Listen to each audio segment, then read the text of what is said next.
বলছেন আসসালাম শাইখ আলিম সালামতুল্লাহ, আমাদের কোরবানি দেওয়ার জন্য একটা ছাগল কিনে আনছে, আজকে 10 দিন হলো।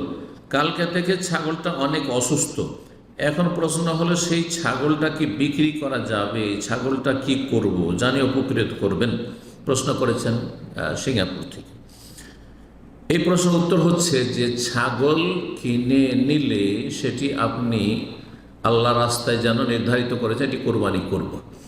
এই জন্য একদল বলছেন যে না, সেটাকে কি করা যাবে না, অন্যটার সাথে পরিবর্তন করা যাবে না। আর একদল বলছেন যে তার চাইতে উত্তমের সাথে যদি পরিবর্তন করে তাহলে জায়েজ রয়েছে। এই মতটি বেশি ঠিক। তো এখানে এটি যেহেতু অসুস্থ হয়ে গেছে, আর এই অবস্থায় যদি রেখে দেন, জবাই করে গোস্তও খেলেন না আর বিক্রিও করলেন না যারা জবাই করে তাদের কাছে, যে সেটা থেকে উপকৃত হইল, মরে গেল, তো ক্ষতিগ্রস্ত হয়ে আর্থিক দিক থেকে লাভ কি করলেন? সুতরাং এখানে বিক্রি করার উদ্দেশ্য এই নয় যে আমি কোরবানি দেব না।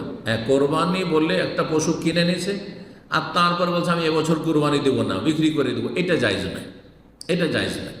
কিন্তু এখানে এটা বিক্রি করার উদ্দেশ্য অথবা এটা জবাই করে খেয়ে নেওয়ার উদ্দেশ্য হচ্ছে যে এটার বদলে আমি আর একটা কোরবানি খরিদ করে দিয়ে দেব এর মতোই অথবা এর চাইতে ভালো। সুতরাং সেটি জায়েজ, এতে কোনো সন্দেহ নাই।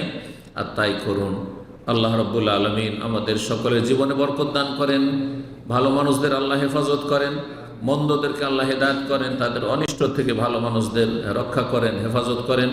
আল্লাহ রাব্বুল আমাদের ফরজ নফল কবুল করেন এবং জিলহজ মাসের মোবারক দিনগুলিতে আল্লাহ রাব্বুল নেক আমলে তৌফিক দান করেন। গুনাহ থেকে আল্লাহ পুরোপুরি বেঁচে থাকার তৌফিক দান করেন, তওবা করে ফিরে আসার তৌফিক দান করেন। ওয়া সাল্লাল্লাহু সাল্লাম নবিয়িনা মুহাম্মদ ওয়া আলা আলিহি ওয়া সাহবিহি আজমাইন।